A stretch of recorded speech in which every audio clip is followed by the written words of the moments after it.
Welcome to this edition of the Bible Blueprint. My name is Dale Partridge. We're going to be doing a block diagram of Ephesians 4:17 through 24. A block diagram is a method of scriptural observation to look at the grammar, to understand and extract the meaning of the text by looking at clauses and prepositional phrases and looking at different words and pronouns and identifying the antecedents and just really having a closer look at what the text is doing so that we don't project our own interpretation or desired interpretation upon the text, but we extract really what the writer was saying. We keep main clauses on the left, and then we put the prepositional phrases beneath the word that they modify. Prepositions are of, in, through, to, above, below, a lot of directional phrases. You're going to see this here in a second. But let's go ahead and start. And the way that I always start is by just putting spaces where there is punctuation. This really gets us a head start. We always want to keep our verse numbers on the left-hand side as well. But let's just take these commas and semicolons and periods and start breaking up the text a little bit. And that really helps just get a head start to what we're going to be doing here. And this is kind of a bigger chunk than what's typical, and that's okay. Usually we would do a shorter section, but you guys will get a chance. We'll try to knock this out pretty quick, maybe in 20, 25 minutes or so. And let's get here. We almost have a couple more here. I think that's it. So we want to identify our main clauses, and every sentence in English has a main clause. It's the subject, a verb, and the object. And so John hit the ball, right? So John is the subject, hit is the verb, and the ball is the object. And so we need to figure out where that is in this situation. Now, it doesn't always start the sentence off with a main clause, and that's what's going on here. It says, "Now this I say," it sounds like a main clause. You almost want to put "this I say" as the main clause, but it's not. "Now this I say and testify in the Lord." So we're going to put "in the Lord." Where does he testify, or how does he testify? He does it in the Lord, which has some interpretive background there that you could really break down. But this I say and testify in the Lord, that you must no longer walk. So that becomes, this is a demonstrative pronoun. We also have our subject right here. And so you must no longer walk. So this looks like it's going to be our main clause. So we're going to push this. This is going to be to the left, and I'm going to push this in just a smidge, just so we can kind of get out of the way. But we can realize right here that you must no longer walk. And so I'm going to take my highlighter here and just, you must no longer walk. And so we'll leave that there. And so you must no longer walk. How should we no longer walk? As the Gentiles do. You must no longer walk. Is it in the futility of their minds? No, because we have the pronoun their minds, which implies that this is talking about the antecedent of their, which is Gentiles. So we must no longer walk as the Gentiles do. And how do they walk? In the futility of what? Of is always a preposition, and the futility of their minds. They are darkened in their understandings, or in their understanding. So we have another opportunity here for a main clause. They are darkened. I believe this is, so we have they, which is our subject, are darkened.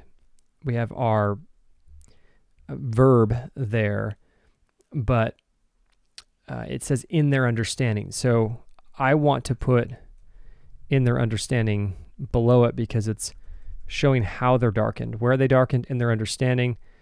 So I'm going to put this as our main clause here. They are darkened. So again, we have two main clauses that have been identified so far. They are darkened in their understanding. It doesn't make sense to go, they are darkened, alienated. So they're darkened in their understanding, alienated from, okay, so they're alienated from something, alienated from the life of God.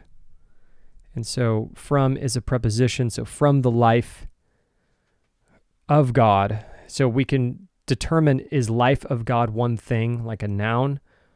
I don't think it is.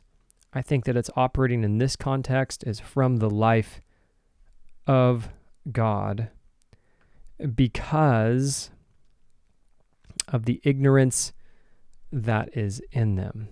So they are darkened. Why are they darkened? Because of the ignorance that is in them. And so because of the ignorance that is, again, you could put in them here. So you have this interesting thing here, right? I testify in the Lord, the ignorance that is in them. So it's showing this kind of union element here that we start to notice here. And because of the ignorance that is in them, because the ignorance that is in them, due to their hardness of heart. And so we have this going on here, right? So we have the hardness of heart. And I just want to read this over one more time. Now this I say and testify. So you can almost do, now this I say and testify.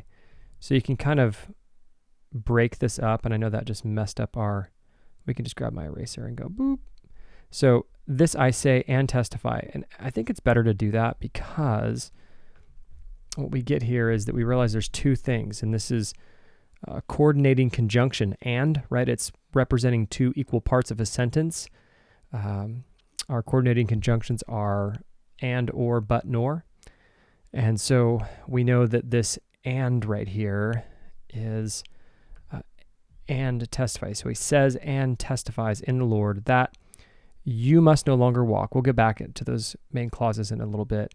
You must no longer walk as the Gentiles do in the futility of their minds. They are darkened. How are they darkened? In their understanding. Alienated. They are alienated from the life of God. Well, I think that actually they are darkened in their understanding, which is which I think alienation is the cause of their darkening. And so I believe these two are connected, alienated from the life of God. They're alienated because of the darkness of their understanding. And so they're alienated from the life of God. They are darkened because of the ignorance that is in them due to their hardness of heart. They are darkened. I'm going to go this way. Check this out, guys. And again, this is just, it's not a complete science. It's an art. And my keyboard wants to take forever. There we go. So they are darkened due to their hardness of heart, or are they darkened because of the ignorance that is in them? That's an interpretive question. What, are they darkened in their understanding, alienated from the life of God? Are they darkened because of their ignorance? Now, I think that this is actually this way. Okay, so they are darkened in their understanding, alienated from the life of God. And why are they alienated? Alienated because of the ignorance that is in them. That is in them. And they're alienated because of the ignorance that is in them, because the ignorance due to their hardness of heart. So is the hardness of heart due to the hardness of heart, is that modifying ignorance? That's the question we have to ask, is due to their hardness of heart, is that why they're ignorant? Are they ignorant because of their hardness of heart? I think so. So we're going to place due to their hardness of heart under ignorance. I think that's right. Next, we have a new sentence here, verse 19. They have become callous. So we have become is our verb. Callous is operating as a adjective / could be, because it's not saying that they have, it could be saying that they have become callous like a noun, but they have become callous. They have become callous, and we have a coordinating conjunction here, and have given themselves up. So given themselves up to what? To sensuality. That's what they've given themselves up to. And we know that this is, again, our main clause here, callous. So that's a good mark to remember. They have given themselves up to sensuality. They have become callous, greedy to practice every kind of impurity. We got a new main clause here, but that is not the way you learned Christ. Okay, this is an odd sentence to come up with a main clause. I'm going to say that is not the way you learned you learned what? You learned Christ. And so I think this is operating as our main clause. So I'm going to just going to highlight. Ooh, that is not what I wanted to do. I'm going to highlight that real quick. I think that's going on because you're going, well, where's your subject?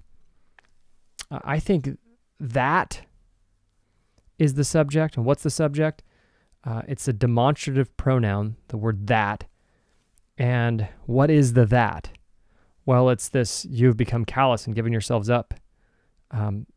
All the stuff that's above here, right? It's they're darkened, they walk in the futility of their minds, they're alienated from God.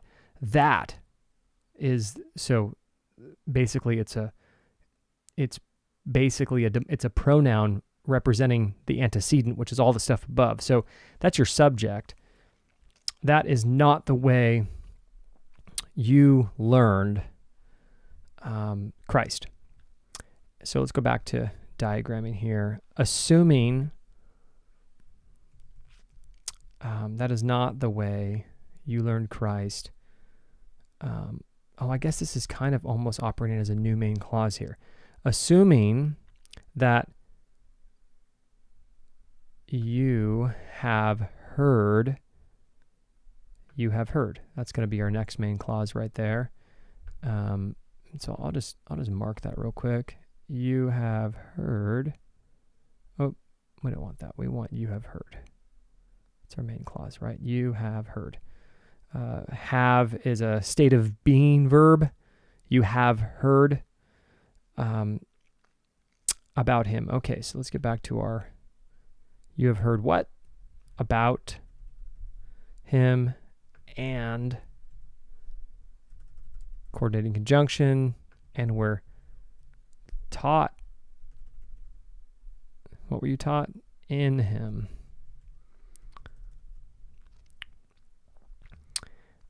Assuming that, or as the truth as is in Jesus. Assuming that you have heard. Is it saying, assuming you have heard as the truth is in Jesus? Or is it saying, assuming you have heard about him and we're taught in him as the truth is in Jesus? I think that we're talking about truth and we're talking about teaching, taught. So I'm gonna say that the truth is in Jesus. I think that's probably what's going on. To put off your old self. You were taught in him. Okay, you have heard. It's not saying you have heard to put off your old self. Sure, assuming you have heard about him, because this is a parenthetical phrase here. I think actually what we're going to say is that you have heard about him. I'm going to say that it's likely that we're dealing with another main clause here. So I'm going to do this and kind of just insert a you because it's an implied subject. You put off your old self. And so I'm going to just, again, you can make this, and you could do, you put off your, yeah, no, I think this is right. You put off your old self. So I think that's what's going on there. Which belongs, the old self, right? Which belongs to your former manner of what? Of life. And coordinating conjunction is corrupt through. So through is a preposition, and a lot of people often miss that, but it is a preposition. Through deceitful desires. And to be renewed, let's go, I think this goes right here. So, which belongs to your former manner of life, and to be renewed, renewed how? In the Spirit. In the spirit of what? In the spirit of your minds. So we're going to get that over there too. Okay, in the spirit of your minds. And to put on the new self. And so this is a hard one because you want to make it a main clause, and you put on the new self. But I still believe that this whole thing is kind of modifying, put off your old self and then put on your new self. So I think it's actually part of this, and we know that there's no period in the Greek there. And so we're going to just operate this as a coordinating conjunction. So in the Spirit, and to put off, or to put on the new self, on the new self. Hopefully we don't run out of room here. And how is the new self being modified? Well, the new self is created. So we'll do right here. Created after, that's a preposition. Created after the likeness. Let's get it over here. Come on, space bar, you got this. Created after the likeness of God. We're getting really close, guys. Hang with my space bar here. The likeness of God in true, right? So we have in true righteousness and holiness. So after the likeness of God in true, okay, I'm going to just put it here. In true righteousness, and then we'll do, really? That's as far as you get me? I don't know why it won't let me tab over more.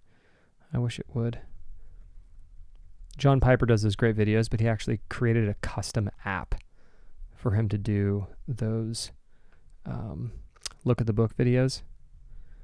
I would love to have a custom app, but it'd probably take $5,000 to develop it or something. So, all right, in true righteousness and holiness. Okay, so we got a good diagram here, guys. Now let's start breaking it down a bit and see how that is progressing. Sorry, I had to look at the time here. So now I say this. Let's pull down our, whoops, let's not do that. Why is it doing that? How about I use my finger instead? Okay, now I say this, and testify in the Lord. So let's just start doing our main clauses. You must no longer walk. They are darkened. They have become callous. And you know what? They have become callous is probably what you should do. but I'm not going to disrupt this whole thing right here. So I'm going to say they have become, no, I don't know. I'll just put it in there. Okay, you guys can deal with it however you want to see it, but they have become callous and given themselves up. It's a coordinating conjunction, so callous is also kind of the object of the sentence, so you get to kind of make your own interpretation there. They have become callous and given themselves. So we have this really unique trend here, right? So we have, you must no longer walk. They are darkened. They have become callous. That is not the way you learned. You have heard, put off your old self. Okay, so you got a little bit of a grammatical theme that's revealed here. And so you have some structure that we can start extracting what Paul's trying to say. And so now I want to go through and I want to get my clauses, and I'm going to do that in green. And so I want to mark my clauses. So now this I say and testify in the Lord, that you must no longer walk as the Gentiles do, in the futility of their minds. They are darkened in their understanding, alienated from the life of God. I mean, this is actually like a directional clause, like it's something's happening from going from one place to another. That's something that you might want to mark. The life of God, because, okay, this is a causal clause, and you want to make sure it's because. Why are they alienated? Because of the ignorance that is in them. Due to is the hardness of heart. That's a result clause there, as a result of their hardness of heart. So you can remember that. So they have become callous and have given themselves up to sensuality, greedy to practice every kind of impurity. And so I don't think I see anything there, but we have one right here. So this is a contrast clause. So, right, so you have all of these, the stuff up here, you know, that, let's just say we take this section here, and this is really clearly, you know what I'm going to do? I'm going to make that not blue. I'm going to make it red, because I usually do it in red. So this is one section for sure, right? This is, now this I say to you, right? You must no longer walk. They are darkened. They become callous. But, contrast clause, that is not the way you learned Christ, assuming that you have, this is again a parenthetical statement, assuming that you have heard about him and were taught in him as the truth is in Jesus, to put off your old self, which belongs to your former manner of life, and is corrupt through deceitful desires. And this word to be renewed, most translations will translate it just be renewed. And so this is the NASB, and they're often a little wooden when they translate Greek.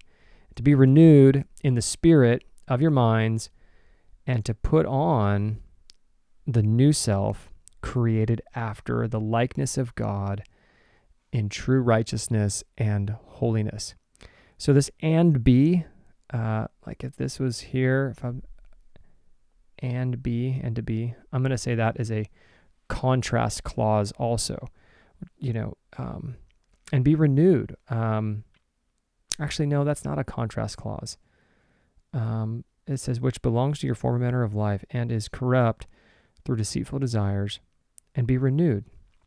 I guess it's demonstrating this way and then that way. And so I'm just going to mark it here. And then we can see a couple things that I want to mark. So now I'm going to just start observing the text. And I'm going to start from the top here. And I want to identify a couple other things. I'm going to do one more thing here before I start marking the text. Now this, okay, I want to know all of the antecedents. Now this, what's the this? Now this I say, okay, what's he saying? That you must no longer walk as the Gentiles do. I want to know who the Gentiles are in the futility of their minds, right? Whose minds, right? So we know that these are connected to each other. They are, so we have they, right, are darkened in their understanding, alienated from the life of God because of the ignorance that is in them due to their hardness of heart. They have become callous and have given themselves up to sensuality, greedy to practice every kind of impurity. But that is not the way you. So who's the you? Learned Christ, assuming that you have heard about him and were taught in him as the truth is in Jesus. So we know who the him is. To put off your old self. I guess you can even kind of say old self. What's the old self? What's that? Which belongs to your former manner of life. And again, you can almost say that this is a pronoun. Former manner of life. And is corrupt through deceitful desires, and to be renewed in the spirit, who's the spirit of your minds, and to be put on the new self, created after the likeness of God in true righteousness and holiness. Okay, so we got our pronouns are marked now, and now I want to start just doing a little bit of interpretation. Sorry, not interpretation, some more observation. Now this I say and testify in the Lord. Okay, I want to know, is he saying an oath before the Lord? What's happening there? Is that an oath? That you must no longer walk. Lots of discussion about walking here. I want to know that. I think it's peripatomai or something like that in Greek. So I want to know what he means by walk. As the Gentiles do in the futility of their minds. So futility is a big word, means useless,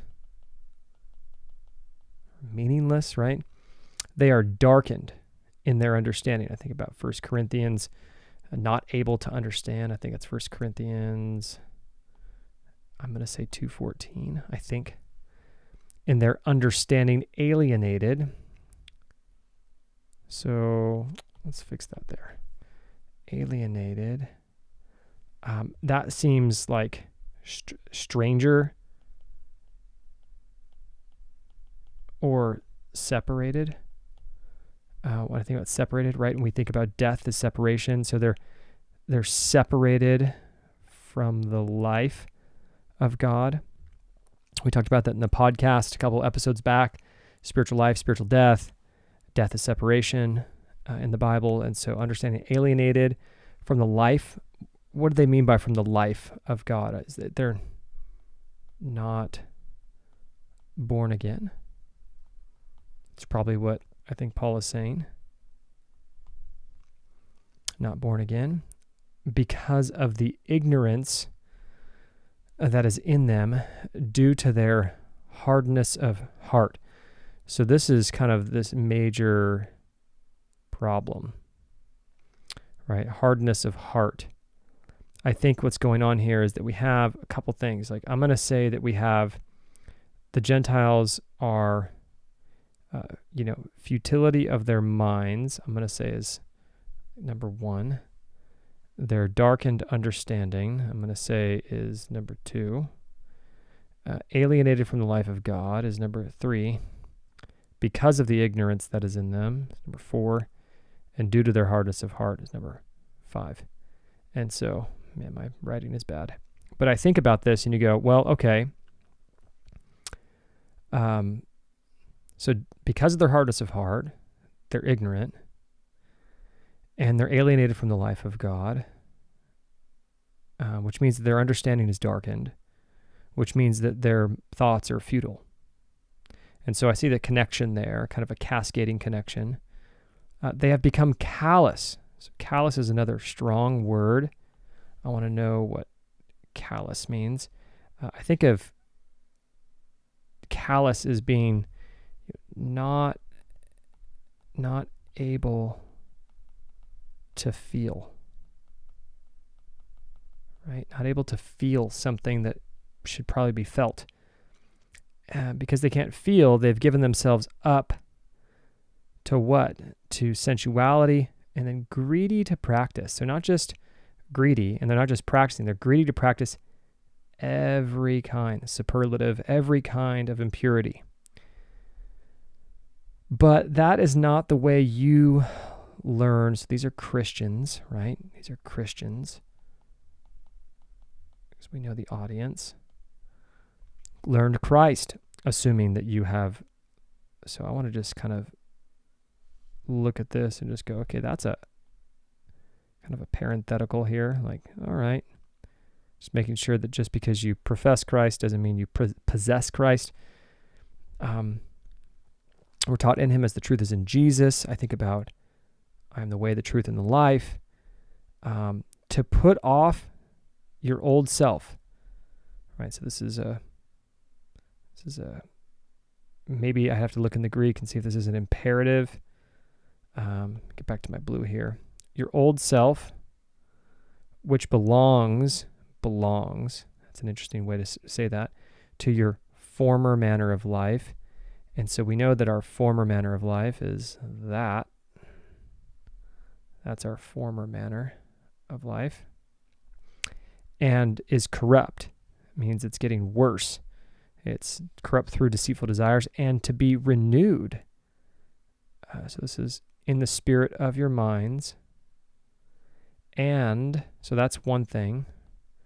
And to put on the new self. That's two things. So we have I'm actually going to take that back and go like this. We really have three things. Because we have put off the old self. So this is one. And then we have two. And then we have three. Created after the likeness of God in true righteousness and holiness. And so we were created after the likeness of God. Okay, so we have lots of, and then we can take our red and realize that, well, we have, two parts here, right? So this is definitely our other section here. And so what's the meaning here? I think about it as going, well, there was a way that you used to walk. Don't walk the way that you used to walk. Walk the way that you are now. So like, don't walk in how you were. Walk in how you are. So I think about identity.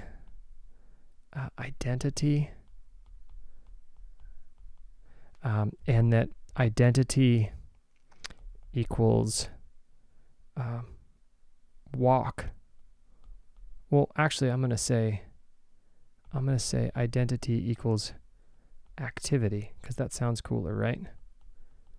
And so the way you are should determine, or who you are should determine how you are.